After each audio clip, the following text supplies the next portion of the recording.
हम कर रहे हैं environment and sustainable development part 5th, that is video number 5। इस वीडियो में हमने पहले भी पढ़ा लैंड डिग्रेडेशन, इसमें हम पर्टिकुलरली टू इंडिया पढ़ेंगे, right. So land degradation in India, India में क्या हालत है। Land in India suffers from बहुत सारे varying degrees and types of degradation, mainly from unstable use and inappropriate management practices. So India में जो भी ये लैंड डिग्रेड हो रही है ना, वो बहुत सारी अलग अलग कैटेगरीज में, अलग अलग डिग्रीज में हो रही है।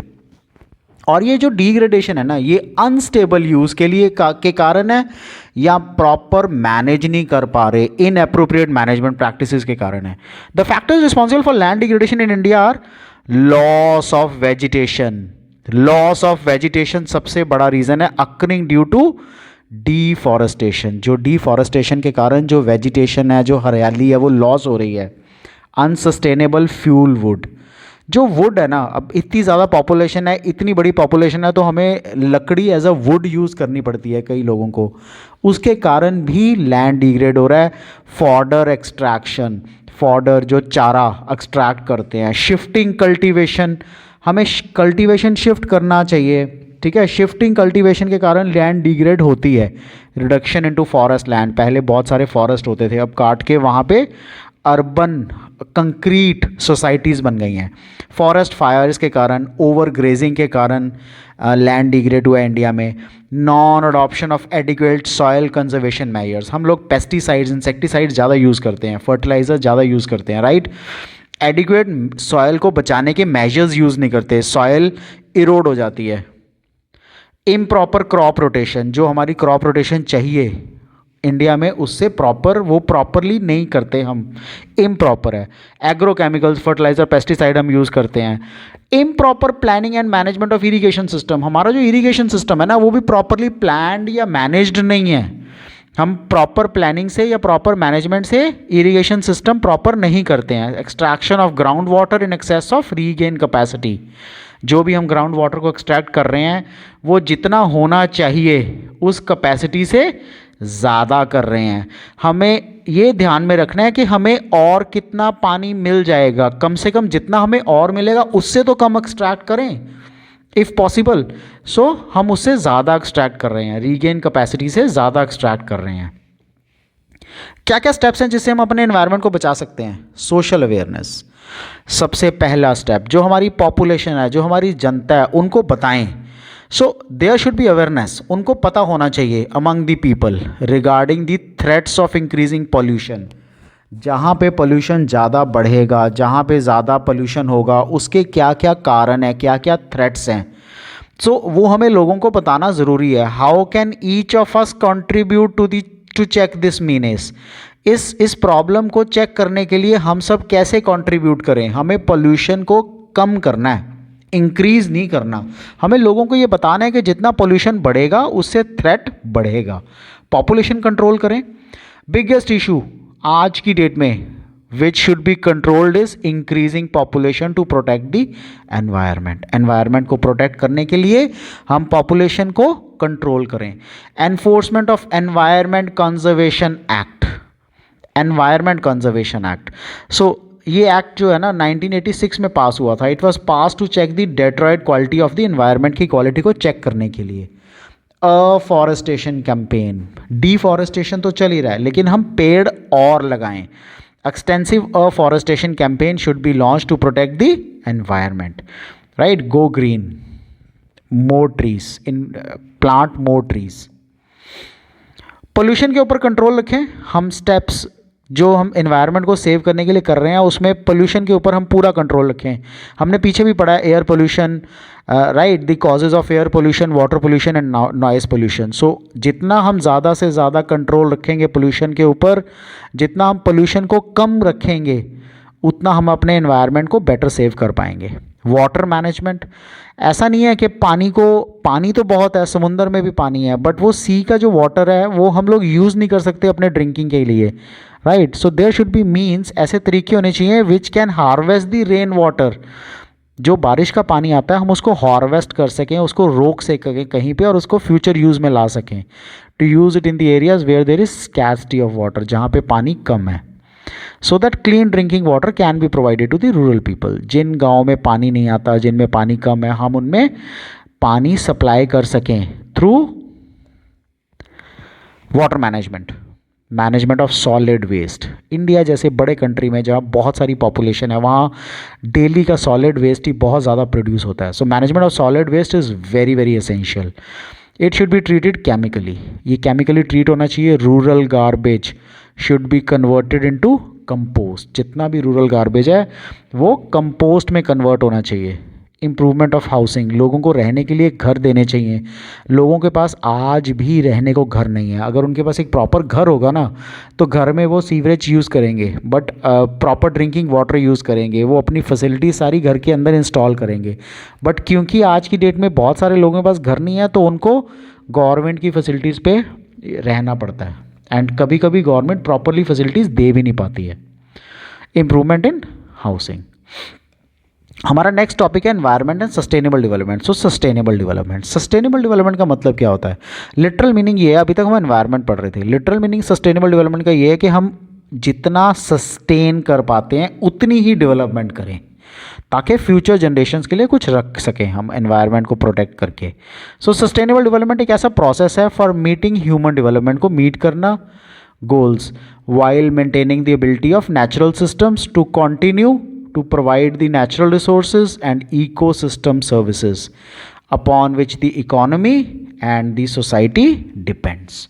So sustainable development is the organizing principle for sustaining finite resources, finite कौन से हैं? ख़त्म होने वाले, necessary to provide for the needs of future generations of life on the planet। जो भी हमारी future generations हैं उनके लिए जितने हमारे resources की ज़रूरत है, हम उसको बचा के रखें अपने इस planet अर्थ पे।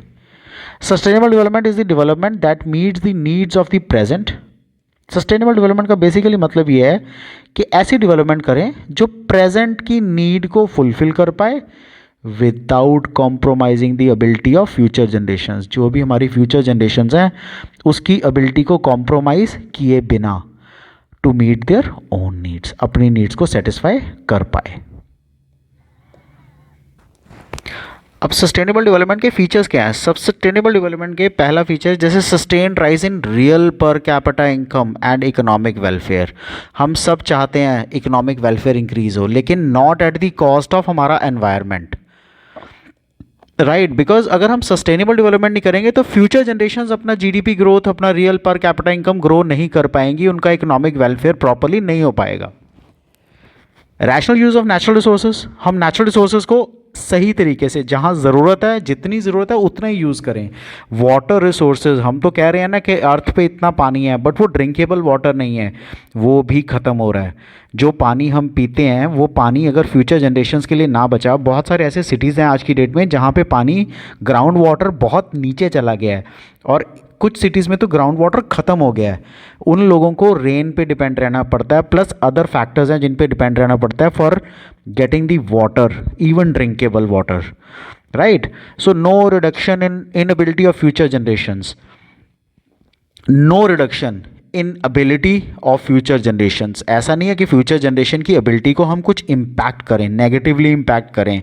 सी, अगर वाटर, एयर प्रॉपर हम साफ़ सुथरी नहीं देंगे तो फ्यूचर जनरेशन पे इसका नेगेटिव इफेक्ट पड़ेगा। सबसे important pollution control, pollution check करना बहुत ज़रूरी है। हमने पीछे पढ़ा है air pollution, water pollution, noise pollution बहुत ज़्यादा बढ़ रहा है। ये जितना ज़्यादा बढ़ेगा उसके कारण नेगेटिव इफेक्ट्स इसके बहुत ज़्यादा ग्रो होंगे।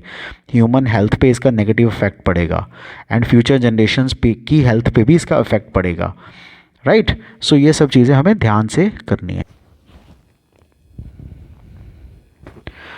What is required to be done, हमें क्या करना चाहिए? सो सस्टेनेबल डेवलपमेंट को अचीव करने के लिए हमें ये चीज़ें करनी है। सबसे पहले ओवर पॉपुलेशन को कंट्रोल करना है। Human population has grown to 800 crore these days, right? I am talking of the world population. So human population 800 crore के आसपास पहुंच गई है। सो इसको लिमिट करना है, रोकना है, कम करना है पॉपुलेशन ग्रोथ। टेक्नोलॉजिकल प्रोग्रेस होना बहुत ज़रूरी है, लेकिन वो input efficient and not input consuming हो। जो हम उसमें इनपुट डाल रहे हैं ना, वो उस इनपुट का परफेक्ट यूज़ करे, इनपुट को अनवांटेड कंज्यूम ना करे, renewable resources should be extracted on a sustainable basis. Renewable अगर हमें रिसोर्सेज चाहिए तो हम एक्सट्रैक्ट करें, लेकिन कितना, जितना कैरिंग कैपेसिटी हो उसके हिसाब से ही हम उसको एक्सट्रैक्ट करें। So rate of extraction should not exceed the rate of regeneration. जितना वो रिन्यूएबल रिसोर्स रीजनरेट हो रहा है ना, उससे ज़्यादा हम एक्सट्रैक्ट ना करें। नॉन रिन्यूएबल रिसोर्सेज जो है हमारे, rate of depletion should not exceed the rate of creation of renewable substitutes. जितने भी हमारे नॉन रिन्यूएबल रिसोर्सेज हैं जो दोबारा रिन्यू नहीं हो पाते, उनका जो रेट ऑफ डिप्लीशन है, जो कम हो रहे हैं वो रिसोर्सेज, शुड नॉट एक्सीड, किससे ज़्यादा नहीं होना चाहिए, the rate of creation of renewable substitutes. जो भी उनके रिन्यूएबल सब्सटीट्यूट्स हैं, यानी कि जो एक बार नॉन रिन्यूएबल रिसोर्स खत्म हो गया वो दोबारा नहीं बनेगा। सो लेकिन उनका कोई ना कोई रिन्यूएबल सब्सटीट्यूट तो हमें बनाना पड़ेगा ना। सो जितने वो रिन्यूएबल सब्सटीट्यूट क्रिएट हो रहे हैं उससे कम रेशियो में डिप्लीट होने चाहिए नॉन रिन्यूएबल रिसोर्सेज। इनएफिशिएंसीज जो पोल्यूशन से आ रही हैं उनको प्रॉपरली करेक्ट करें, उनको हम ठीक करें, उनको इस तरह से करें ताकि हमारी फ्यूचर जनरेशन्स इससे गेन कर पाएँ, वो उनको लॉस ना हो। उनके लिए हम रिसोर्सेज छोड़ के जाएंगे रैदर दैन वो हमें कर्स करें कि हमारे प्रीवियस जनरेशन्स हमारे रिसोर्सेज भी यूज़ कर गए या ओवर प्रोड्यूस कर गए, ओवर यूज़ कर गए। नेक्स्ट इज सस्टेनेबल डेवलपमेंट के लिए कुछ स्ट्रैटेजीज अडॉप्ट करनी पड़ेंगी। कौन सी स्ट्रैटेजीज हैं? सबसे पहली, non conventional sources of energy. हमें फिर से non conventional sources of energy पे डिपेंडेंट रहना पड़ेगा। The dependency on thermal and hydro energy has adverse effects on the environment. तो करें क्या? Thermal power plant release a lot of carbon dioxide into the environment में and can also cause water pollution भी करते हैं वो। अब hydro electric project जितने भी बने हैं, they damage the forest and the natural flow of water को वो डैमेज करते हैं। Sources like wind power, solar rays, they are better sources of energy for the environment. So हमें विंड की power, wind power and solar, इनके ऊपर dependent ज़्यादा रहने की कोशिश करनी चाहिए rather than use of the other means. LPG और गोबर gas plants, use of wood, use of cow dung or other biomass fuel encourages deforestation, reduction in green cover and wastage of cattle dung. इससे एयर पोल्यूशन होता है। Instead the use of gobar gas and LPG is recommended. Cattle dung is use to produce gobar gas. जितना भी cattle डंग है हमारे पास वो गोबर गैस को बनाने के लिए बने, विच इज़ अ क्लीनर फ्यूल, जो कि एक बहुत ही क्लीन फ्यूल है। And the slurry is an excellent fertiliser, जो उसका बैलेंस बच जाता है वो एक्सेलेंट फर्टिलाइज़र की तरह काम आता है। LPG is also a clean fuel. हमारा LPG भी एक क्लीन फ्यूल होता है। हाउस होल्ड में प्रोड्यूस जो पोल्यूशन है वो कॉन्सिडरेबली रिड्यूस हो जाता है इससे। CNG यूज़ करें हम अर्बन एरियाज़ में। Compressed natural gas in public sectors has significantly reduce the air pollution. Wind power, we have already discuss this point कि इन हाई विंड एरियाज़ जहाँ पे हवा तेज़ चलती है, विंड टर्बाइन इंस्टॉल करके वो मूव करें, इंस्टॉल करने के बाद मूव करें विंड की डायरेक्शन में और जनरेट करें electricity without any adverse effect on the environment. हवा तो चल रही है ना, हम उसको अगर रोक के अगर बिजली बना लेंगे तो हमारे लिए बेनिफिशियल है, नुकसान नहीं है। Though the initial cost of setup high होगा, द बेनिफिट्स ज़्यादा होंगे इसके।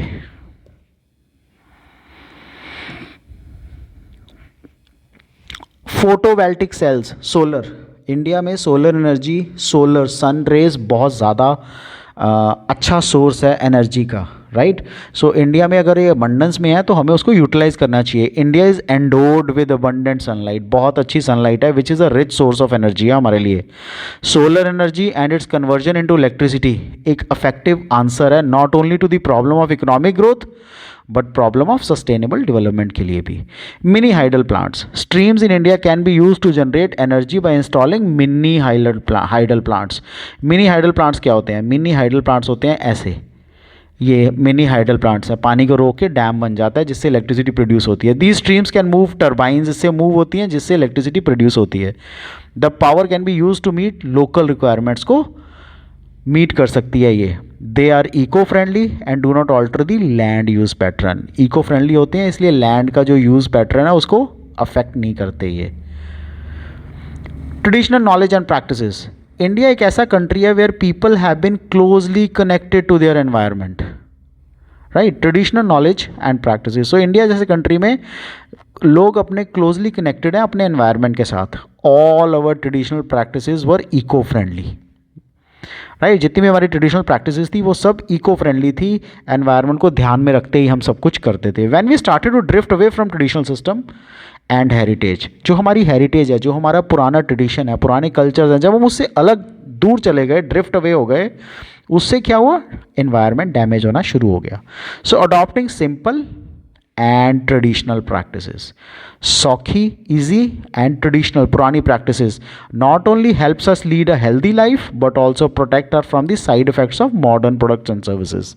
जितने भी हम मॉडर्न प्रोडक्ट्स यूज़ करते हैं, हम LED TVs, LED bulbs use कर रहे हैं, ये सब एक नेगेटिव एनर्जी को स्प्रेड करते हैं, राइट। इन सब से बचा जा सकता है। So modern products, modern services के जो भी नेगेटिव इफेक्ट्स हैं उससे हम बच सकते हैं with the use of traditional knowledge and practice. What is bio composting? बहुत ज़्यादा हम केमिकल फर्टिलाइजर्स यूज़ करते हैं जो एडवर्सली इफेक्ट करते हैं लैंड की प्रोडक्टिविटी को और वाटर बॉडीज़ को। जो बायो कंपोस्ट है, जो ऑर्गेनिक वेस्ट से बनती है, different types of serves as an excellent and eco friendly fertiliser, ये एक बहुत ही अच्छा और इको फ्रेंडली फर्टिलाइज़र का मीन्स भी है। बायोपेस्ट कंट्रोल, जो हमारा केमिकल है, chemical pesticide showed negative effects on food products, soil, water bodies and ground water. जो बायोपेस्ट कंट्रोल क्या होता है, जो हमारे केमिकल फर्टिलाइजर्स हैं, पेस्टिसाइड्स हैं, वो क्या करते हैं, नेगेटिव इफेक्ट दिखाते हैं हमारे फूड प्रोडक्ट्स के ऊपर, हमारी सॉइल के ऊपर, राइट, वाटर बॉडीज़ के ऊपर, ग्राउंड वाटर के ऊपर। इससे नेगेटिव क्या होता है, प्लांट बेस्ड पेस्टिसाइड्स हमें यूज़ करने चाहिए, जैसे नीम के पेड़ों से अफेक्टिव पेस्ट कंट्रोल एजेंट्स हैं हमारे। Awareness is also being spread about a variety of birds and animals that help in pest control. बहुत सारे ऐसे बर्ड्स हैं, एनिमल्स हैं, वो ऐसे अवेयरनेस भी स्प्रेड करनी चाहिए जो हमें पेस्ट कंट्रोल में हेल्प करते हैं। This is very, very important. Shift to organic farming. No use of pesticides, no use of insecticides. Shifting from conventional farming to organic farming. It also helps in sustaining the environment. ये environment को sustain करने में help करती है, as through organic farming, the nutrients of the soil are restored back. So soil भी erode नहीं होती, soil के nutrients, fertility भी ख़राब नहीं होती इससे ऑर्गेनिक फार्मिंग यूज़ करने से, which is not the case in conventional farming में, ऐसा नहीं होता था।